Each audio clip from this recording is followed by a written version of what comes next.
اللہ دادو، کس بیچاری کی قسمت پھوڑنے والی ہیں آپ ارکم بھائی سے شادی کروا کے۔ ماریا کرسی پر بیٹھ کر بیڈ پر سوئی اپنی کزن پر دونوں پاؤں رکھتی ہوئی مزے سے بولی۔ کمبل میں سوئے ارکم نے اس کی فضول بات پر منہ بنایا اور ماریا کے دونوں پاؤں اپنے پیٹ پر محسوس کر کے اشتعال سے مٹھیاں بھینچ لیں۔ وہ بیچاری تم ہی ہو۔ کرسی پر بیٹھی تسبیح پڑھتی دادو فوراً بولی۔ اللہ نہ کرے دادو، ارکم بھائی تو کڑوے کریلے ہیں، مجھے تو رومانٹک شوہر چاہیے۔ کون سی گھٹیا مووی دیکھتی ہو تم؟ اسی وقت ارکم دل ملاتے ہوئے کمبل سے منہ باہر نکالتے دھاڑا تو ماریا کی بے ساختہ چیخ نکل گئی۔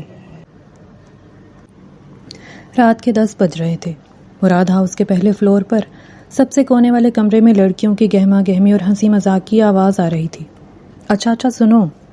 ماریا کھڑی ہوئی اور اپنے ہاتھ میں موجود کنگھی کو مائک بنا کر سب کی طرف دیکھ کر بولنے لگی۔ اچھا، ہم ٹروتھ اور ڈیئر کھیلتے ہیں۔ یہ سن کر اس کی سب کزنس مان گئیں۔ ہاں ضرور، اور ماریا تمہیں ایسا ڈیئر دوں گی نا کہ تمہاری روح تک کانپ جائے گی۔ ماریا نے پھیلی آنکھوں سے اسے دیکھا۔ کیوں، میرا اور تمہارا کتے بلی کا بیر ہے کیا؟ یہ سنتے ہی وہاں کہا پڑا تھا۔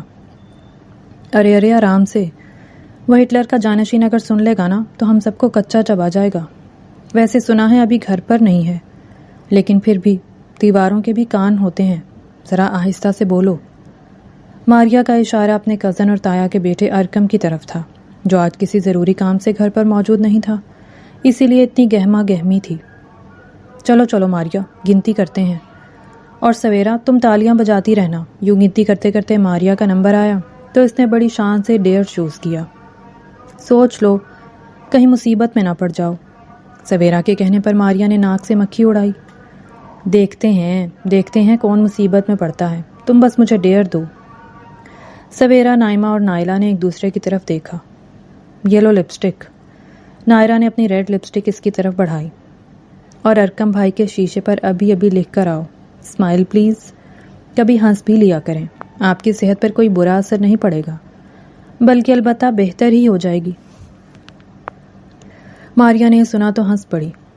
ارے بس اتنا سا کام۔ یہ کہتے ہی وہ بجلی کسی تیزی سے کمرے سے باہر نکلی تو وہ تینوں بھی دبے قدموں اس کے پیچھے چلی آئیں۔ ویسے بھی وہ اس وقت کمرے میں موجود تو ہے نہیں، بڑی آسانی سے لکھ لوں گی۔ اس نے اپنے فرضی کالر جھاڑے اور تیز قدموں سے ارکم کے کمرے میں جا پہنچی، جہاں نیم اندھیرا چھایا ہوا تھا اور زیرو کا بلب جل رہا تھا۔ نائلہ، سویرا اور نائمہ تینوں دروازے کے پاس کھڑی ہو کر اندر کا تماشا دیکھنے لگی۔ ماریا اندر داخل ہوئی، فوراً سے لپسٹک کا کیپ ہٹایا اور شیشے پر نقش و نگار بنا کر تحریر کرنے لگی۔ اس نے لکھا تھا، مسٹر کریلے، کبھی ہنس بھی لیا کریں، ہنسنے سے آپ کی صحت میں اضافہ ہی ہوگا، ویسے بھی سوکھے سڑے تو ہیں آپ۔ اس نے لکھتے ساتھ ہی لپسٹک بند کی اور نیچے ارکم کی شکل بنائی تھی۔ ان تینوں کی ہنسی چھوٹ پڑی۔ ماریا نے پیچھے مڑ کر دیکھا اور آنکھ دبائی۔ اس سے پہلے کہ وہ باہر نکلتی، واش روم کا دروازہ کھلا۔ ارکم نے اسے دیکھا اور سوئچ بورڈ پر ہاتھ مار کر لائٹ جلائی تھی۔ ماریا کے ہاتھوں کے طوطے اڑ گئے۔ آپ کون ہیں؟ وہ جلدی سے اس کے شیشے کے آگے کھڑی ہو گئی۔ ارکم کو اس کی دماغی حالت پر شک ہوا۔ کیوں بھنگ پی کر گھوم رہی ہو؟ تمہیں نہیں پتا میں کون ہوں؟ ارکم کو غصہ آ گیا تھا۔ ارے ارکم بھائی، مجھے نیند میں چلنے کی عادت ہے نا۔ اس نے اپنا سر کھجایا اور سونے کی بھرپور ایکٹنگ کرتے ہوئے جمائی لی تھی۔ اس نے لپسٹک کو اس کی نظروں سے بچا کر اس کے بیڈ کے نیچے پھینک دیا تھا۔ ارکم نے یہ ساری کارروائی دیکھ لی تھی اور زیر لب مسکرا کر سینے پر بازو لپیٹ لیے۔ نیند میں چلنے کے لیے تمہیں میرا ہی کمرہ ملا تھا؟ ارکم نے اسے گہری نظروں سے دیکھتے چند قدم آگے آیا تو ماریا کی سانس اکھڑنے لگی۔ اس نے مدد طلب نگاہوں سے جیسے ہی دروازے کی طرف دیکھا تو وہ تینوں غائب تھیں۔ ماری گئی، اس نے دل ہی دل میں سوچا۔ اب جاؤ بھی، میری شکل کیا دیکھ رہی ہو؟ ارکم نے اسے جانے کا اشارہ کیا اور بیڈ پر بیٹھا ہی تھا کہ ماریا بجلی کسی تیزی سے دوڑ لگاتے ہوئے باہر بھاگی۔ اس نے پیچھے مڑ کر دیکھا تک نہیں تھا اور ارکم سب کچھ دیکھ چکا تھا۔ اوہ، تو محترمہ یہ کرنے کے لیے آئی تھی۔ اس نے ریڈ لپسٹک کی تلاش میں نظریں دوڑائیں اور غصے سے کھڑا ہوا۔ وہ ماریا کے پیچھے اس کے کمرے تک آیا تھا، جہاں وہ پھولی سانسوں کے درمیان ہنستے ہوئے اپنی کزنس کو اپنا کارنامہ بتا رہی تھی۔ اب تک تو انہوں نے دیکھ لیا ہوگا اور انہیں آگ بھی لگ گئی ہوگی۔ نائلہ، سویرا اور نائمہ کی نظر جیسے ہی دروازے کی طرف پڑی تو وہ سینے پر بازو لپیٹ کر ماریا کے کہکہے کو بڑے ضبط سے برداشت کر رہا تھا۔ دیکھتی ہوں سوکھے کریلے پر کیا اثر ہوتا ہے، جب دیکھو بس مرچیں چبائے گھومتا رہتا ہے، آخر سمجھتا کیا ہے خود کو۔ ماریا وہیں کرسی پر بیٹھ کر ان دونوں کے خوفزدہ چہرے دیکھ رہی تھی. اور یہ تم تینوں کو کیا ہو گیا ہے؟ ایسے دیکھ رہی ہو جیسے موت کا فرشتہ دیکھ لیا ہے. نائمہ نے اس کے پاؤں پر پاؤں مارا. وہی دیکھ لیا ہے، اس نے دھیرے سے کہا اور دروازے کی طرف اشارہ کیا. بکواس بند کرو، موت کا فرشتہ تم تینوں کو ایک ساتھ نظر آ گیا ہے کیا؟ وہ ہنستے ہوئے کہہ کر مڑی اور اپنی جگہ پتھر کی ہو گئی تھی. ارکم چند قدم آگے آیا اور ان تینوں کی طرف دیکھا. تم تینوں باہر جاؤ. آواز میں اس قدر گرج تھی کہ وہ تینوں کرنٹ کی طرح دوڑ کر کمرے سے نکل گئیں. وہ مجھے بھی جانا ہے، دادو نے بلایا تھا، ماریا نے بہانہ بنایا. مگر ارکم چند قدم آگے آیا تو وہ خوف زدہ ہو کر دیوار سے جا لگی. تم اس وقت تک کہیں نہیں جاؤ گی جب تک میں نہ کہوں. ماریا کی آنکھوں میں خوف نظر آنے لگا. ارکم بھائی یہ کیا کر رہے ہیں؟ دور ہٹیں، مجھے راستہ دیں ورنہ میں چلاؤں گی. لیکن ارکم کی نظر اس کے کندھے پر ٹکے دوپٹے پر گئی تھی. ماریا کی سانسیں بند ہونے لگی. ارکم نے اپنا ہاتھ آگے بڑھایا اور ایک جھٹکے سے دوپٹہ اس کے کندھے سے ہٹایا. ماریا کی چیخ بلند ہوئی. اس نے اپنے دونوں ہاتھوں کو سینے پر پھیلا کر رخ پھیر لیا تھا. یہ آپ کیا کر رہے ہیں؟ مجھے آپ سے اس قسم کی بدتمیزی کی بالکل امید نہیں تھی. آپ سمجھتے کیا ہیں؟ میں تایا جان کو آپ کی شکایت کر دوں گی. اس قدر گری ہوئی حرکت کر سکتے ہیں آپ ایک انتہائی گھٹیا انسان ہیں. آپ مرد کہلانے کے لائق. وہ رخ پھیر کر بڑبڑاتی چلی جا رہی تھی اور جب پیچھے مڑ کر دیکھا تو اندازہ ہوا کہ ارکم اس کے برانڈڈ سوٹ کا دوپٹہ لے کر شاید اسی سے لپسٹک کے نشان کو مٹانے گیا تھا. ماریا کا دل دھک سے رہ گیا. وہ بھاگ کر اس کے پیچھے لگ گئی. ارکم بھائی خدا کا واسطہ ہے یہ نہ کریں، پورے 7,000 کا جوڑا ہے، وہ بھی سفید، خراب ہو جائے گا. خدا کا واسطہ ہے ارکم بھائی. لیکن جب تک وہ دروازے پر پہنچی تھی ارکم نے اس کے برانڈڈ سوٹ کے دوپٹے سے اپنے شیشے کو صاف کر کے دوپٹہ اس کی طرف اچھال دیا تھا اور آگے بڑھ کر اس کے منہ پر ہی دروازہ بند کر دیا تھا. اگلے ہی لمحے ماریا اس کے کمرے کے باہر بیٹھی بھاں بھاں کر کے روتی اپنے برانڈڈ سوٹ کی موت کا ماتم منا رہی تھی. یہ ڈیر تو مجھے بہت ہی زیادہ مہنگا پڑ گیا. سامنے سے آتی سویرا، نائلہ اور نائمہ کو دیکھا تو اسے اور زیادہ غصہ آیا تھا اور اگلے ہی لمحے وہ ان کے پیچھے دوڑی تھی. وہ تینوں آگے آگے تھیں اور ماریا ان کے پیچھے پیچھے. گھر ایک بار پھر سے رات کے 11 بجے ان کی چیخوں سے گونج رہا تھا. اگلے دن صبح ناشتے کی میز پر ماریا کے علاوہ سب موجود تھے. دادو لاٹھی کے سہارے چلتی ہوئی آئیں تو سب ان کے احترام میں کھڑے ہو گئے. دادو نے ہاتھ کے اشارے سے سب کو بیٹھنے کا اشارہ کیا. یہ ماریا کیوں نہیں نظر آ رہی؟ انہوں نے خاص طور پر ارکم کی طرف دیکھ کر پوچھا. مجھے کیا دیکھ رہی ہیں دادو؟ یا آپ اپنی پوتی سے ہی پوچھیں نا. اس نے سر جھٹک کر چائے کا کپ لبوں سے لگا لیا. تمہاری آنکھیں بتا رہی ہیں کہ تم نے بھی کل رات کو ضرور اسے ڈانٹا ہوگا، تبھی آج وہ ناشتے کی میز پر نہیں آئی. دادو کو اپنی پوتی سے بہت محبت تھی. اس کے ہر وقت کے ڈرامے ختم نہیں ہوتے. ارکم کی بات مکمل بھی نہ ہوئی تھی کہ وہ سیڑھیوں سے زور زور سے سوسوں کر کے روتی ہوئی اترتی دکھائی دی. ارے میری بیٹی کو کیا ہو گیا؟ دادو فوراً سے کھڑی ہوئیں اور اس کے پاس آئیں. انہوں نے کل میرے برانڈڈ سوٹ کے دوپٹے سے لپسٹک کے نشان مٹائے. ارکم نے سر جھٹکا. تایا اور تائی ان کی اس نوک جھونک سے ہمیشہ مسکرا دیتے تھے. ارکم پتر تیرا میری کڑی نے کیا بگاڑا ہے جو تو اس کے پیچھے ہی پڑا رہتا ہے؟ اور کیا دادی؟ ماریا کو یہ سن کر اور شے ملی. انہوں نے میرے پورے 7,000 کا سوٹ برباد کر دیا. ارکم آنکھیں سکیڑے اس ڈرامہ کوئن کو دیکھنے لگا. میں نے کمیٹی ڈال کر 6 مہینے انتظار کر کر کے اپنی پسند کا سوٹ خریدا تھا. انہوں نے پل میں ملیا میٹ کر دیا. کل ہی تو پہنا تھا میں نے. اب ماریا نے جھوٹ کی حد کر دی تھی. وہ یہ سوٹ 3 سال پہلے لے چکی تھی اور کئی بار پہن چکی تھی. اب تو دوپٹہ بھی گھس ہی گیا تھا، لیکن اسے وہ سوٹ بہت عزیز تھا. تم رو مت، میں ابھی ارکم سے کہتی ہوں آفس جانے سے پہلے تمہیں شاپنگ مال لے جائے گا. یہ سنتے ہی ارکم بلبلا اٹھا. خدا کو مانے دادو، اس وقت کون سے شاپنگ مال کھلے ہوتے ہیں؟ صبح کے 9 بج رہے ہیں. ارکم نے گھڑی دیکھ کر چبا چبا کر کہا اور خون خوار نگاہوں سے ماریا کی طرف دیکھا. ماریا نے مسکراتے ہوئے آنکھ دبائی تو ارکم جھنجھلایا. آپ اس سے یہ تو پوچھیں میں نے اس کا دوپٹہ کیوں خراب کیا؟ اس نے لپسٹک سے میرے شیشے پر واہیات جملے لکھے تھے. یہ سنتے ہی ماریا اور بھاں بھاں کر کے رونے لگی. اب یہ ایک نیا الزام مجھ پر دھر رہے ہیں. بس خاموش. دادو نے چھڑی اٹھا کر ارکم کی پیٹھ پر ماری. میری بچی کا نہ رلایا کر اور شام کو وہ آفس سے واپس گھر کے اندر نہ آنا. اسے لے جا کر ویسا ہی سوٹ دلوا دینا. کیوں میری جان؟ انہوں نے ماریا کو اپنے سینے سے لگا کر تسلی دی تھی. ارکم ایک دم سے اٹھا اور کرسی دور پھینک کر گاڑی کی طرف بڑھ گیا. دیکھا دادی آپ نے اس کا غصہ، یہ ہمیشہ ایسا ہی کرتے ہیں. بھرپور ایکٹنگ میں کامیاب ہوتے ہی اس نے ایک بار پھر سے خود پر معصومیت طاری کر لی۔ اس کا غصہ جھاگ کی طرح بیٹھ جاتا ہے۔ تم فکر نہ کرو، جب تک میں ہوں کوئی تمہیں کچھ نہیں کہے گا۔ نائلہ سویرا اور نائمہ نے اس کی آسکر وننگ اداکاری کو دیکھ کر تالیاں بجائی تھیں۔ قسم سے تمہیں تو ہالی ووڈ میں ویلن کا رول آسانی سے مل جائے گا۔ بکواس بند کرو بدتمیزو، تم لوگوں نے میرا ساتھ نہیں دیا، ورنہ ایک ایک سوٹ تو تم لوگوں کے لیے بھی لے ہی آتی۔ نادیہ نے آنکھ دبائی تو وہ تینوں حسرت سے اپنی انگلیاں دانتوں تلے داب کر رہ گئیں۔ شام ہوتے ہی وہ پورچ کے پاس یہاں سے وہاں ٹہلنے لگی۔ ارکم کی گاڑی تیزی سے اندر داخل ہوئی تو وہ دونوں ہاتھ پھیلائے اس کی گاڑی کے آگے کھڑی ہو گئی۔ کیا بدتمیزی ہے یہ؟ وہ غصے سے چلایا۔ ارے بدتمیزی، آپ کو یاد نہیں آپ مجھے شاپنگ مال لے جائیں گے؟ ارکم کا ماتھا ٹھنکا۔ دیکھو میں تمہیں پیسے دے دیتا ہوں، اپنی مرضی سے خرید لینا۔ یہ کہتے اس نے پرس نکالا۔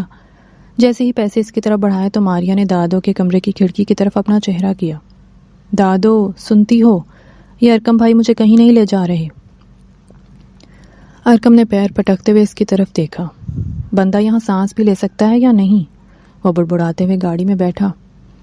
ماریا اس کے ساتھ گاڑی میں بیٹھ گئی۔ زیادہ دیر مت لگانا، میرے سر میں ویسے ہی درد ہے۔ اوکے۔ وہ انتہائی فرمانبرداری سے بیٹھ گئی۔ تھوڑا ہی آگے گئی تو گاڑی کو بریک لگا اور ماریا تیزی سے اچھل کر اس کے سر سے ٹکرائی۔ وہ بلبلایا، کیا کرتی ہو؟ بیٹھنے کی تمیز بھی نہیں ہے تمہیں؟ ماریا نے بے ساختہ اپنا کندھا سہلایا تھا۔ کون سی مٹی کے بنے ہوئے ہیں آپ؟ اتنی سخت قسم کی ہڈیاں، خدا کی قسم میرا جوڑ جوڑ ہل گیا ہے۔ وہ درد سے بلبلاتی اپنا کندھا مسلنے لگی۔ ارکم کو نہ چاہتے ہوئے بھی ہنسی آ گئی تھی۔ اس پتھریلے مٹی کے ساتھ جانے کا تمہیں ہی شوق تھا۔ وہ بڑبڑاتے ہوئے گاڑی کے شیشے کے پار دیکھنے لگا۔ تھوڑی ہی دیر میں مال آ چکا تھا۔ ارکم تیز تیز قدموں سے اندر جا رہا تھا۔ ماریا اس کے پیچھے ہانپتی، بھاگتی ہوئی اس کے قدم سے قدم ملانے کی کوشش میں تھک سی گئی۔ آپ شاپنگ کروانے لے آئے ہیں یا چھاپا مارنے؟ قسم خدا کی اتنا تیز چلتے ہیں۔ وہ ایک جگہ کھڑی ہو کر گہرے گہرے سانس لینے لگی۔ اور تم لگتا ہے آج پورا بازار ناپ کر جاؤ گی۔ 10 منٹ کے اندر اگر تم نے جوڑا پسند نہ کیا تو میں گاڑی میں جا کر بیٹھ جاؤں گا۔ اب چاہے تم گھر آؤ یا نہ آؤ، میں واپس چلا جاؤں گا۔ ارکم نے انگلی اٹھا کر اسے وارننگ دی تو اس نے معصومیت سے اسے دیکھا۔ آپ مجھے اس طرح چھوڑ جائیں گے تو مجھے کوئی کڈنیپ نہ کر لے۔ ارکم کی ہنسی چھوٹ پڑی تھی۔ جو تمہیں کڈنیپ کرے گا وہ بھی 10 منٹ بعد دوبارہ واپس چھوڑ جائے گا۔ یہ سنتے ہی ماریا نے اپنی فرضی کالر جھاڑے۔ یہی تو کوالٹی ہے مجھ میں۔ ارکم نے اس کے اوور کانفیڈنس پر برے برے منہ بنائے تھے۔ وہ دکان کے سامنے جا کر رکی۔ بھائی صاحب یہ والا دکھا دیں۔ دکاندار نے ان دونوں کو دیکھا اور ارکم کی طرف دیکھ کر ایسا جملہ کہا جس نے ارکم کے پورے تن بدن میں آگ لگا دی تھی۔ بھابھی کے لیے کچھ اچھا سا نکالتا ہوں۔ ارکم نے اپنا سر پکڑ لیا۔ آپ غلط سمجھ رہے ہیں، یہ میری… دکاندار تب تک پلٹ کر سوٹ نکالنے کے لیے جا چکا تھا۔ ماریا نے بے اختیار رخ پھیر کر اپنی ہنسی چھپائی۔ اتنی دیر میں دکاندار واپس آیا اور لال رنگ کا سوٹ پھیلا کر ماریا کے سامنے رکھا۔ یہ پہن لیجئے گا، آپ کے شوہر کی نظر ہی آپ سے نہیں ہٹے گی۔ ارکم نے اپنا ماتھا پکڑ لیا تھا۔ بھائی جان آپ غلط سمجھ رہے ہیں، یہ میری بیوی نہیں ہے۔ دکاندار ہنس پڑا۔ ارے بھائی صاحب رہنے دیں، شکل سے تو آپ شوہر ہی لگ رہے ہیں۔ ماریا کا زوردار کہکہا بلند ہوا تھا۔ ارکم نے دانت پیس کر دکاندار کو دیکھا۔ یہ میری کزن ہے۔ وہ ہنستے ہوئے اندر لوٹ گیا اور دوسرے ڈریس نکالنے لگا۔ ارکم نے ماریا کی طرف غصے سے دیکھا۔ تمہیں بہت ہنسی آ رہی ہے۔ ماریا کی ہنسی کو بریک لگے۔ نہیں نہیں، وہ تو اصل میں آپ کی شکل میں مسئلہ ہے، شوہروں والی بیچارگی طاری کی ہوئی ہے۔ دکاندار نے ہنستے ہوئے ماریا کا ساتھ دیا تھا۔ گھر چل کر پوچھتا ہوں میں تمہیں۔ وہ آنکھیں نکال کر اسے گھورتے ہوئے پیمنٹ کر کے گاڑی میں بیٹھ چکا تھا۔ ماریا کے پاس آج اپنی کزنز کو بتانے کے لیے بہت اچھی گوسپ تھی، لیکن وہ نہیں جانتی تھی کہ وہ خود ایک گوسپ کا شکار بن جائے گی۔ اگلے دن صبح اس کی آنکھ جلدی کھل گئی۔ یہی کوئی 10 بج رہے تھے۔ وہ آنکھوں کو ملتی نیچے آئی تو عجیب گہما گہمی سی محسوس ہوئی۔ یہ سب کیا ہو رہا ہے؟ اس نے ملازمہ کو ڈرائنگ روم سے بہت سے کپڑے لے جاتے دیکھا تو پوچھا تھا۔ سارے کپڑے نئے نکور تھے اور حیرت کی بات یہ تھی کہ اس میں اس کا وہ کل والا ریڈ ڈریس بھی موجود تھا۔ ملازمہ اسے دیکھ کر ہنس پڑی۔ تمہارے دانت کیوں نکل رہے ہیں؟ اس نے بے ساختہ پوچھا تو وہ شرماتے ہوئے آگے بڑھ گئی۔ عجیب لڑکی ہے۔ وہ آنکھیں مل کر ڈرائنگ روم میں آئی تو تائی امی چاچی جان کے ساتھ بیٹھی کچھ گفتگو کر رہی تھی۔ یہ سارا سامان، یہ سب کس کے لیے ہے؟ وہ وہیں صوفے پر بیٹھی اور بے چینی سے پوچھ بیٹھی۔ یہ سب ارکم کی دلہن کے لیے ہے۔ وہ حیرت سی آنکھیں پھیلائے سارا سامان دیکھنے لگی۔ آپ لوگوں نے ارکم کے لیے لڑکی دیکھ لی اور مجھے بتایا تک نہیں۔ اسے افسوس ہوا تھا۔ ارے تو کوئی بات نہیں، تمہیں ابھی پتہ چل گیا نا۔ وہ غصے سے اٹھی۔ میں دادو کے پاس جا رہی ہوں۔ پیچھے طیبہ اور چچی جان مسکرا دی تھی۔ ماریا کمرے میں داخل ہوئی تو کرسی پر بیٹھی دادو نیچے فرش پر بیٹھ کر تسبیح پڑھ رہی تھی۔ اس نے اپنے پاؤں لمبے کیے اور دادی کے بیڈ پر رکھے کمبل پر پیر پھیلا لیے۔ اسے عجیب سا احساس ہوا، لیکن اس کے دماغ میں تو یہ بات چل رہی تھی کہ ارکم کی منگنی کا اسے کسی نے نہیں بتایا تھا۔ تائی جان اور چچی جان، انہوں نے ارکم کے لیے لڑکی دیکھی ہے۔ کون ہے بھلا وہ لڑکی جس کی قسمت پھوٹنے جا رہی ہے اس سوکھے سڑے ہوئے کریلے کے ساتھ، جو ہر وقت کڑوا نیم بنا پھرتا ہے؟ یہ سنتے ہی دادی ہنس پڑی تھی۔ جاننا چاہتی ہو تم اس کا نام؟ انہوں نے تسبیح روک کر اسے پوچھا۔ بتا ہی دیں، مجھے تو کسی نے بتانا مناسب نہ سمجھا۔ اس کے چہرے پر مسکراہٹ تو تھی، لیکن وہ ناراض بھی تھی۔ میری پاگل پوتی، تم ہی تو وہ لڑکی ہو، وہ لڑکی جو ارکم کی زندگی کی ساتھی بنے گی۔ اس کی آنکھیں ابل پڑی اور اس نے اپنے دونوں پیروں کا وزن کمبل پر مزید زور سے ڈالا تو ارکم کی ہڈیاں درد کرنے لگیں۔ کیا بات کر رہی ہیں دادی؟ آپ وہ بدذوق انسان جسے رومانس نام کا لفظ بھی معلوم نہیں، وہ میرا شوہر بنے گا؟ خدا کا واسطہ ہے مجھ پر یہ ظلم نہ کریں۔ تبھی ارکم کی برداشت جواب دے گئی۔ اس نے ایک جھٹکے سے کمبل ہٹایا اور اپنے اوپر سے ماریا کے پاؤں بھی ہٹائے۔ اس کی حرکت پر ماریا کی بے ساختہ چیخ نکل گئی۔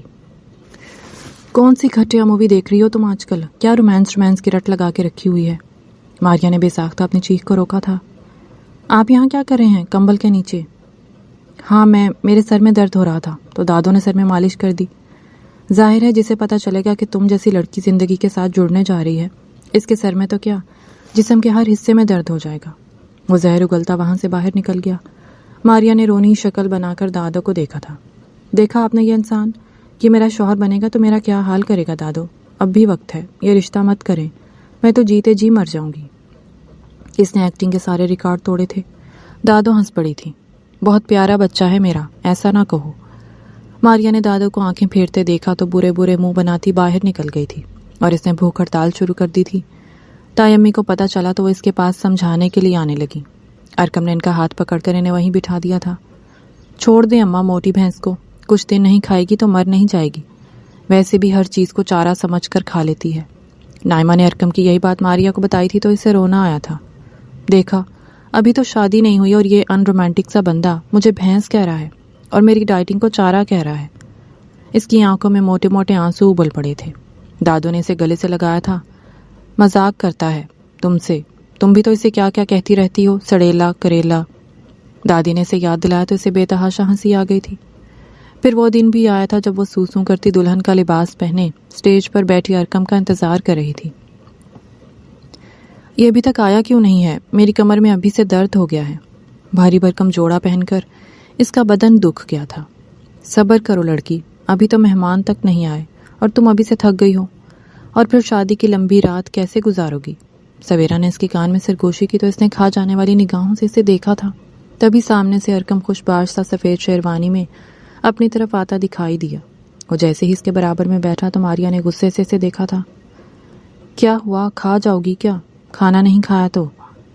ارکم کی بات سن کر اس نے بے ساختہ اس کے ہاتھ پر چٹکی کاٹی کہ ارکم بلبلاتا رہ گیا۔ بدتمیز کہیں کی، اتنی بھی تمیز نہیں ہے کہ شوہر بننے جا رہا ہوں، ہاتھ چلا رہی ہو۔ اس نے غصے سے آنکھیں دکھائیں۔ آنکھیں ہیں یا بٹن؟ میرے لہنگے پر بیٹھ کر مجھ پر ہی چلا رہے ہو۔ یہ دیکھ کر ارکم فوراً سے کھڑا ہوا تو ماریا نے اپنا لہنگا سمیٹا تھا۔ مولوی صاحب نے ایجاب و قبول کے لیے ان دونوں کی طرف دیکھا۔ ماریا بنت افضل، کیا آپ کو ارکم بن شاہد سے یہ نکاح قبول ہے؟ اس نے ارکم کی طرف دیکھا اور نفی میں سر ہلایا۔ نفی میں سر ہلاتے ساتھ ہی اس نے قبول ہے کہا تھا۔ مولوی صاحب گھبرا گئے تھے۔ بیٹا، آپ نفی میں سر ہلا رہی ہیں اور قبول ہے بھی کہہ رہی ہیں۔ تبھی سے اپنی نادانی کا احساس ہوا اور پورے ہال میں کہے گونجے تھے۔ ارکم بھی مسکرایا تھا۔ کیونکہ بندہ ہے ہی اتنا ہینڈسم، ماریا دیکھ کر گھبرا گئی ہے کہ شادی سے منع کیا جائے تو کیوں کر۔ اس نے اس کے کان میں سرگوشی کی تو ماریا نے اپنا ہیل والا پاؤں اس کے پاؤں پر رکھ دیا تھا۔ زیادہ بکواس کرنے کی ضرورت نہیں ہے، صرف دادو کی وجہ سے تمہیں اپنی زندگی میں قبول کر رہی ہوں، ورنہ تمہارے جیسا نیم کریلا مجھے ہرگز قبول نہیں۔ وہ بھی کہاں پیچھے رہ جانے والی تھی، اور اسی طرح ان دونوں کی نوک جھونک کے درمیان نکاح ہو چکا تھا۔ دھماکہ تو اس وقت ماریا کے سر پر ہوا جب ارکم نے نکاح کے ساتھ ہی رخصتی کا شور بھی مچا دیا تھا۔ تم پاگل ہو گئے ہو، میں تمہارے ساتھ ایک پل نہیں گزار سکتی اور تم مجھے رخصت کروانے کا سوچ رہے ہو۔ سوچ لو، یہ سودا بہت مہنگا پڑے گا۔ ماریا نے اسے خوف دلانا چاہا تھا، ارکم نے اپنے سینے پر بازو لپیٹ کر اسے غور سے دیکھا تھا. نہ جانے کیوں وہ اس وقت آنکھ بگولا بنی سے بہت اپنی اپنی اور پیاری سی لگی تھی. اب جب طوفان کو گلے لگا ہی لیا ہے تو گھبرانا کیسا؟ ماریا دل میں لائی تھی. تم مجھے طوفان کہہ رہے ہو؟ ارکم ہنس پڑا تھا. تم کسی طوفان سے کم ہو کیا؟ اس نے رونی شکل بنا کر دادو کو دیکھا تھا جو مہمانوں سے گفتگو میں مصروف تھیں، اور پھر اسی طرح ہنستے کھیلتے ان کی رخصتی کا اعلان ہوا تھا. ماریا کو ارکم کے کمرے میں پہنچا دیا گیا. پہلی بار اس کا دل زور سے دھڑکا. اسے ایسے لگا جیسے زندگی اچانک سے بدل گئی ہے، اور وہ شخص جس سے وہ کبھی لڑا کرتی تھی اب اس کے شوہر کی صورت میں اس کے سر پر تلوار کی طرح لٹکتا ہی رہے گا. وہ انہی سوچوں میں گم گھبرا رہی تھی کہ کمرے کا دروازہ کھلا اور ارکم اندر داخل ہوا. اس نے فوراً سے اپنا گھونگھٹ نیچے گرایا. اگر یہ کوئی فضول بات کرے گا تو میں بھی چپ نہیں رہوں گی، اس نے دل ہی دل میں سوچا. وہ دھیرے دھیرے سے چلتا اس کے پاس آیا اور اس نے اس کا گھونگھٹ الٹ دیا. ماریا نے نگاہیں اٹھا کر اس کی طرف دیکھا. پہلی بار اس کی پلکیں لرزی تھیں. ارکم اسے دیکھ کر ہنسا تھا. تم شرماتی بھی ہو؟ واللہ کہیں میں خواب تو نہیں دیکھ رہا؟ اس نے حیران ہونے کی بھرپور ایکٹنگ کی تھی. خواب سے جاگ جائیں اور منہ دکھائی کا تحفہ دیں. ماریا کے اتنے تمیز سے بات کرنے پر وہ بے ہوش ہوتے ہوتے بچا تھا. یہ تم ہی ہو نا؟ اس نے اس کا چہرہ تھپ تھپایا تو ماریا ایک دم سے پیچھے ہٹی. گفٹ سے بچنے کے لیے مجھے پریشان نہ کریں، منہ دکھائی دیں. اس نے ہاتھ آگے پھیلا کر بڑے استحقاق سے منہ دکھائی کا تحفہ مانگا تھا. ارکم نے مسکراتے ہوئے ایک مخملی کیس اس کی طرف بڑھایا. ماریا کا دل زور سے دھڑکا. اس نے ہاتھ آگے بڑھا کر وہ کیس لیا. کیا ہے اس میں؟ اس نے شرماتے ہوئے پوچھ ہی لیا. کھول کر خود ہی دیکھ لو. ارکم اپنی مسکراہٹ دبائے اس کے رد عمل کا انتظار کرنے لگا. ماریا نے جیسے ہی وہ کیس کھولا تو اگلے ہی لمحے اس کی چیخوں سے پورا کمرہ گونج اٹھا. اس مخملی کیس میں نکلی چھپکلی رکھی ہوئی تھی. ماریا کے کیس کھولتے ہی وہ باہر نکل کر یوں گری کہ ماریا نے اسے اصلی چھپکلی سمجھ لیا تھا. وہ بیڈ پر زور سے اچھلتے ہوئے رو پڑی تھی. یہ کیا گھٹیا حرکت ہے؟ اس نے ارکم کی طرف دیکھا اور ارکم پہلی بار گھبرایا تھا. ماریا کے چہرے کا رنگ سفید پڑ گیا. اٹس اوکے یار، ریلیکس، نیچے آؤ. اس نے ماریا کا ہاتھ تھام کر اسے بیڈ پر بٹھایا. ہلکا سا مذاق تھا. مذاق؟ وہ بھڑک اٹھی. ایسا مذاق کرتا ہے کیا کوئی؟ ارکم پہلی بار اس کی آنکھوں میں آنسو دیکھ کر اداس ہونے لگا. اچھا بابا، سوری، میں نے سوچا 1000 بار کے دیکھے ہوئے منہ کی بھلا کیا ہی منہ دکھائی دوں. ماریا نے گھور کر اسے دیکھا اور پھر اپنے آنسو صاف کر کے پیر پٹکتے ہوئے واش روم کی طرف بڑھ گئی تھی. باہر نکلی تو ارکم اسی کا انتظار کر رہا تھا. تھوڑی دیر اور تو دیکھنے دیتی، تمہیں دلہن کے روپ میں مزید اپنے دل میں اتارنا تھا. ماریا نے خونخوار نگاہوں سے اسے گھورا تھا. اپنے دماغ سے یہ غلط فہمی نکال دیں. یہ کہہ کر وہ بیڈ پر لیٹی اور ارکم اس کے برابر میں لیٹنے ہی لگا تھا کہ اس نے فوراً سے اپنے پاؤں پھیلا کر اسے لیٹنے سے روکا تھا. آپ یہاں نہیں سو سکتے، جا کر صوفے پر سوئیں. ارکم کی آنکھیں ابل پڑی. کیا بکواس کر رہی ہو؟ میں صوفے پر بھلا کیوں سوؤں گا؟ ارکم کی ذرا دیر کی محبت فوراً سے اڑن چھو ہو گئی. کیونکہ میں آپ کو اپنے برابر میں برداشت نہیں کر سکتی. اس نے بے اختیار رخ پھیرا تھا. اصل بات تو یہ تھی کہ وہ ارکم کی نزدیکیوں سے اب ڈر رہی تھی. اس کی آنکھوں میں چمکتے محبت کے جذبے کو دیکھ کر اس کے دل میں کچھ ہونے لگا تھا. او ہیلو میڈم، یہ میرا کمرہ ہے. تو شادی کر کے اس کمرے کو آپ نے خود ہی میرا بھی بنایا ہے اور اب یہاں میرا حکم چلے گا. واٹ؟ میں صوفے پر نہیں سو سکتا، میری کمر میں درد ہو جاتا ہے. ارکم نے عذر پیش کیا. میں کچھ نہیں جانتی، یا آپ صوفے پر سوئیں گے یا کمرے سے باہر، اور اگر آپ نے ایسا نہ کیا تو میں چیخ چیخ کر سب کو بتا دوں گی کہ آپ نے مجھ پر بہت ظلم کیا ہے. ارکم نے اپنا سر پیٹ لیا تھا. کون سی گھڑی تھی جب تمہیں اپنی بیوی کے روپ میں قبول کیا؟ وہ بڑبڑاتے ہوئے تکیہ اٹھا کر صوفے پر جا لیٹا. تھوڑی دیر میں ماریا نیند کی گہری وادی میں کھو گئی. ارکم کروٹیں بدل بدل کر تھک چکا تھا. یہ لڑکی ہے یا کوئی عذاب مجھ پر مسلط ہی ہو گئی ہے یار. یہ سوچتے ہی وہ کھڑا ہوا اور دبے قدموں بیڈ کے پاس آیا. اس نے ماریا کی طرف غور سے دیکھا. وہ گہری نیند میں تھی. ارکم نے وہیں تکیہ لگایا اور اس کے برابر میں لیٹ گیا. آئی بڑی مجھے سکھانے والی. اس نے رخ پھیر کر کروٹ بدل لی تھی، لیکن تھوڑی ہی دیر بعد اسے اپنے اوپر شدید بھاری چیز کا احساس ہوا.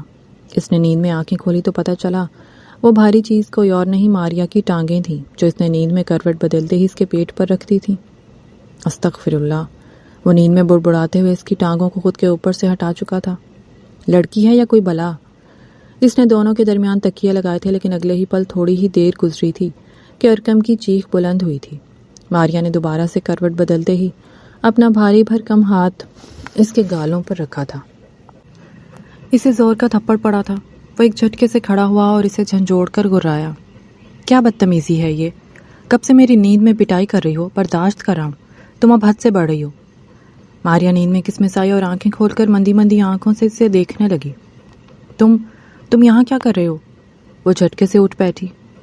وہی میں سوچ رہا ہوں کہ میں یہاں کیا کر رہا ہوں۔ کس کیڑے نے کاٹا تھا کہ صوفے پر سے اٹھ کر یہاں آ گیا؟ قسم سے تم نے تو مجھے باکسنگ کا پریکٹس میچ ہی سمجھ لیا ہے۔ ماریا نے بے ساختہ اپنی ہنسی دبائی۔ اسی طرح لڑتے جھگڑتے ان کی شادی کی پہلی رات گزر گئی تھی۔ اگلے دن اس کی آنکھ کھلی تو ایک حیران کن منظر اس کا منتظر تھا، جسے دیکھتے ہی اس کے چہرے پر مسکراہٹ بکھر گئی۔ ماریا رات کے نہ جانے کون سے پہر اس کے بالکل قریب آ کر اس کے کندھے پر سر رکھے سو چکی تھی۔ ارکم نے بے اختیار اس کے چہرے پر آئے بالوں کو پیچھے کیا اور اس کا چہرہ تھپ تھپ آیا تھا۔ گڈ مارننگ مسز، اٹھ جاؤ ماریا، صبح ہو گئی ہے۔ ماریا نے آنکھیں کھولی اور ایک جھٹکے سے اٹھ بیٹھی۔ اس نے فوراً سے اپنے دوپٹے کی تلاش میں نظر دوڑائی تھی۔ میں نیچے جاتی ہوں، ناشتہ۔ ارکم نے بے اختیار ہاتھ آگے بڑھا کر اسے اپنی طرف کھینچا تو اس کے اوپر آ گری۔ یہ کیا کر رہے ہیں آپ؟ بے شرمی کی۔ ارکم نے فوراً سے اس کے منہ پر اپنا ہاتھ رکھا۔ یہ بے شرمی نہیں ہوتی، یہ شوہر کا حق ہوتا ہے۔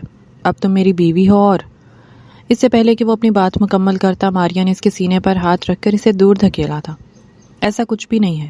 وہ رخ پھیر گئی تھی اور واش روم میں منہ ہاتھ دھوتے باہر نکل گئی تھی۔ پیچھے سے ارکم کا کہکہا سنائی دیا تھا۔ تھوڑی دیر بعد ارکم تیار ہو کر نیچے آیا تو وہ کچن میں کھڑی تھی۔ بیگم صاحبہ، اب ذرا ناشتہ ہی بنا دیں۔ اس نے ارکم کی طرف دیکھا اور اپنا سر پیٹنا چاہا۔ آپ کو شرم آنی چاہیے نئی نویلی دلہن سے کام کرواتے ہوئے۔ وہ بڑبڑاتے ہوئے سوس پین میں چائے کا پانی رکھ چکی تھی۔ کرارا سا پراٹھا بنا دیں۔ حکم صادر کرتے ہی وہ باہر میز پر جا بیٹھا۔ کرارا سا پراٹھا بنا دیں۔ ماریا نے اس کی نقل اتاری اور غصے سے پیڑے بیل کر توے پر پراٹھا ڈالا تھا۔ پراٹھے کی شکل بگڑ چکی تھی اور وہ کسی ملک کا عجیب سا نقشہ بن چکا تھا۔ ماریا نے کندھے اچکائے، چائے بنا کر کپ میں ڈالی اور پلیٹ میں پراٹھا سجا کر اس کے آگے رکھا۔ تب تک تمام گھر والے جا کر انہیں ناشتے کی میز پر دیکھ کر حیران تھے۔ ارکم نے بے اختیار پراٹھا اٹھا کر اپنی آنکھوں کے سامنے کیا تھا۔ بیچ میں بڑا سا سوراخ تھا اور وہ پراٹھا کم کوئی پاپڑ دکھائی دے رہا تھا۔ یہ پراٹھا ہے یا پاپڑ؟ اسے نگلنا ہے یا چبانا ہے؟ وہ طنز کیے بغیر نہ رہ سکا۔ ماریا نے روحان سی شکل بنا کر اسے دیکھا۔ مجھے نہیں آتا۔ اس کی آنکھوں میں ہلکے سے آنسو دکھائی دیے۔ بہت مزے کا ہے۔ ارکم نے پہلا نوالا لیتے ہی چائے میں ڈبویا تھا اور چائے کا پہلا گھونٹ لے کر اس کا حلق تک کڑوا ہو گیا تھا۔ محترمہ صاحبہ اب چائے میں چینی ڈالنا بھول گئی ہیں، ویسے اچھی ہے، اس نے ماریا کا دل رکھنے کو کہا اور پھر فوراً سے ناشتے کی میز سے اٹھ گیا۔ اس کے جاتے ہی ماریا نے پراٹھے کا نوالا توڑا اور اس کے دانتوں میں درد ہو گیا تھا۔ پراٹھا چائے میں ڈپ نہیں ہو رہا تھا اور نمک بھی بہت زیادہ تھا۔ اگلے ہی پل اس نے چائے کا کپ لبوں سے لگایا اور اس نے فوراً سے منہ میں موجود چائے کو سنک میں الٹ دیا تھا۔ استغفر اللہ، کس بات کا بدلہ لیا ہے میں نے ان سے؟ وہ خود بھی ہنس پڑی تھی، لیکن میں نے جان بوجھ کر نہیں کیا۔ وہ ہنستے ہوئے خود کو تسلی دے رہی تھی۔ تھوڑی دیر بعد اس نے کمرے میں قدم رکھا تو ارکم نے اسے اپنے پاس بلایا تھا۔ ادھر آؤ، بیٹھو میرے پاس۔ ماریا ڈرتے ڈرتے اس کے پاس بیٹھی۔ دیکھو، اب ہمارے درمیان ایک رشتہ قائم ہو چکا ہے اور تمہیں اسے قبول کر لینا چاہیے۔ چلو اب ہم ساری لڑائیاں پسے پشت ڈال دیتے ہیں اور میاں بیوی بن جاتے ہیں۔ اس نے معنی خیز نگاہوں سے ماریا کی طرف دیکھا تو ماریا کی پلکیں بھاری ہو گئی تھیں۔ کیا مطلب؟ مطلب یہ کہ… وہ اس کے قریب جھکا اور اس کے کان کے پاس سرگوشی کرنے لگا۔ دادوں نے شام کو ہمارا ولیمہ رکھا ہے اور رات تو آپ نے ضائع کر دی۔ سمجھ رہی ہیں نا آپ میری بات؟ ماریا نے بے ساختہ اس کی طرف دیکھا اور دوسرے لمحے نظریں چرائی تھیں۔ مجھے کچھ سمجھ نہیں آیا۔ وہ جان کر بھی انجان بن رہی تھی۔ وہ کہتے ہیں نا کہ جب میاں بیوی قربت کے لمحات نہ گزاریں تو ولیمہ قبول نہیں ہوتا۔ ماریا ایک دم سے بھڑک اٹھی۔ ایسا کچھ نہیں ہوتا، ولیمہ تو شادی کے ہونے کی خوشی میں کھانا کھلانے کو کہتے ہیں، نہ کہ کیا؟ اس کی بات کو ایک دم سے بریک لگے تو ارکم نے اسے چھیڑا تھا۔ نہ کہ وہی جو آپ سمجھ رہے ہیں، اور آپ مجھ سے اس کی توقع مت کیجیے گا۔ وہ دندناتے ہوئے کمرے سے باہر نکل گئی تھی اور ارکم نے اپنا سر پکڑ لیا تھا۔ یہ اسی طرح بیوٹی بن کر میرے آگے پیچھے گھومتی رہے گی اور مجھے خود پر بند باندھنے کا کہے گی۔ برین لیس بیوٹی۔ اپنی بات پر وہ خود ہی ہنس پڑا تھا۔ وہ کہتے ہیں نا کہ جب گھی سیدھی انگلی سے نہ نکلے تو ٹیڑھی انگلی سے نکالنا پڑتا ہے. تم خود سر کے بل چل کر میرے پاس آؤ گی, تب تمہیں احساس ہوگا کہ ارکم کو ٹھکرانا کیا ہوتا ہے. وہ دھیمے سے مسکرایا تھا. رات گئے وہ ولیمے سے واپس لوٹے تھے. اس نے اپنے بالوں کا سٹائل کھول رکھا تھا اور اب بالوں کو واش کر کے ہیئر ڈرائر کر رہی تھی. یار اس کی آواز بند کرو, میں کب سے لیپ ٹاپ پر کام کرنے کی کوشش کر رہا ہوں. ارکم کا سنجیدہ لہجہ ایک دم سے اسے چبھا تھا. میں بال خشک کر رہی ہوں, کیا اب موم بتی سے خشک کروں؟ ارکم نے بے اختیار اپنی ہنسی دبائی. میں صرف آواز کم کرنے کا کہہ رہا ہوں, تم ہر بات میں لڑنے کیوں بیٹھ جاتی ہو؟ وہ غصے سے چلایا تو ماریا کی آنکھیں پھیل گئیں. یہ کس لہجے میں مجھ سے بات کر رہے ہیں؟ اگلے ہی پل وہ مڑا. اس نے اپنی طرف کی لائٹ بند کی, لیپ ٹاپ رکھا اور صوفے پر کروٹ لے کر سو گیا. ماریا کا دل دھک سے رہ گیا.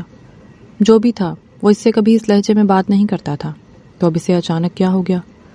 پوری رات وہ بے چینی سے سو نہ سکی تھی. یہ مجھے کیا ہو رہا ہے؟ اگر انہیں بات نہیں کرنی تو نہ کریں, لیکن مجھے نیند کیوں نہیں آ رہی؟ صبح اٹھی تو اس کے سر میں درد تھا.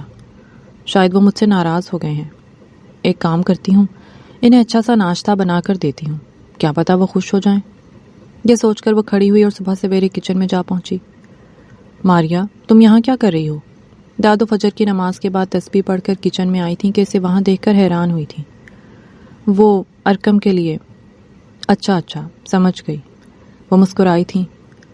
تم نے اسے قبول کر لیا ہے, یہی بہت ہے. تم دونوں بس خوش رہو. بچپن کا رشتہ تھا, دیکھو اب کیسے ایک دوسرے کے بغیر رہنا مشکل ہے نا. اور اس کے دل میں بے تحاشا درد اٹھا تھا. رہنا مشکل, وہ تو مجھ سے ناراض ہیں. لیکن اس نے اپنی یہ بات اپنے دل میں ہی چھپا لی, اور بہت محنت سے اس نے بہترین پراٹھا بالآخر تیار کر ہی لیا تھا. 2-3 بار تو پراٹھا ضائع بھی گیا تھا. مسلسل 1 گھنٹے کی محنت کے بعد جب اس نے ناشتے کی ٹرے سجائی اور ارکم کا انتظار کرنے لگی, تھوڑی دیر تک وہ باہر نہ آیا تو وہ کمرے میں گئی, اور یہ دیکھ کر اس کا دل دھک سے رہ گیا کہ وہ آج 8 بجے ہی کمرے سے گھر سے نکل گیا تھا. اسے زوروں کا رونا آیا. پورا دن وہ اداس پھرتی رہی. شام ہوتے ہی اس نے بے چینی سے ارکم کا انتظار شروع کر دیا تھا. یہاں سے وہاں ٹہلتے. جیسے ہی اس نے گاڑی کی طرف نظر دوڑائی تو یہ دیکھ کر حیران رہ گئی کہ وہ ان دونوں کے مشترکہ کمرے کی بجائے گیسٹ روم کی طرف چلا آیا تھا. ارکم, مجھے آپ سے بات. لیکن ارکم نے ہاتھ اٹھا کر اسے روک دیا. ماریا, ابھی تم یہاں سے جاؤ, میرے کچھ خاص مہمان آئے ہیں, وہ یہیں ٹھہریں گے. ان کے سامنے کوئی الٹی سیدھی بات مت کر دینا. ارکم کا لہجہ اس قدر کڑوا تھا کہ ماریا کا دل دھک سے رہ گیا. وہ کچھ کہنا چاہتی تھی, لیکن اپنا دل محسوس کر کمرے میں آ کر بند ہو گئی. کمرے کے دروازے پر تھوڑی دیر بعد دستک ہوئی تو نائمہ اندر داخل ہوئی.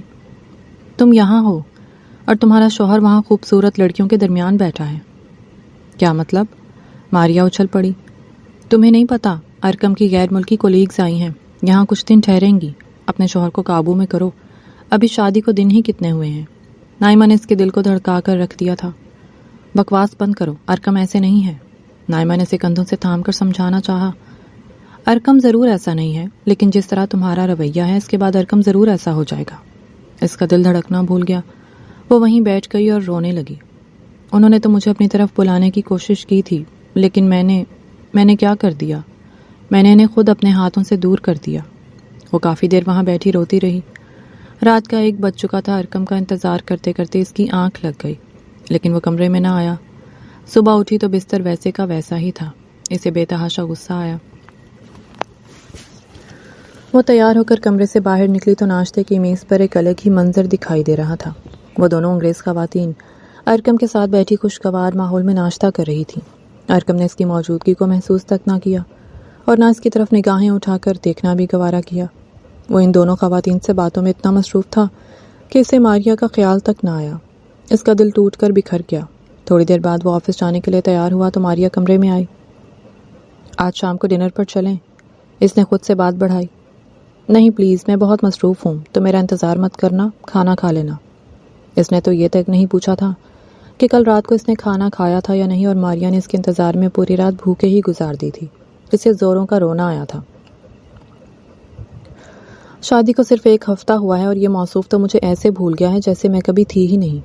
اسے شدید غصہ آیا تھا. پورے 3 دن وہ وہیں گیسٹ روم کے برابر میں بنے کمرے میں سو رہا تھا.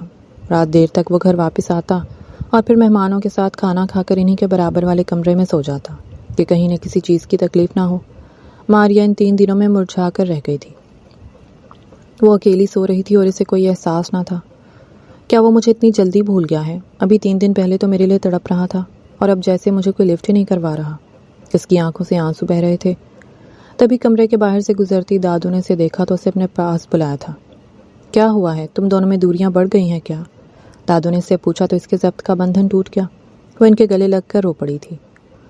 ارکم بس اپنی مہمان خواتین میں گھرے رہتے ہیں، بیوی کو بھول گئے ہیں، شاید انہیں کوئی احساس ہی نہیں ہے۔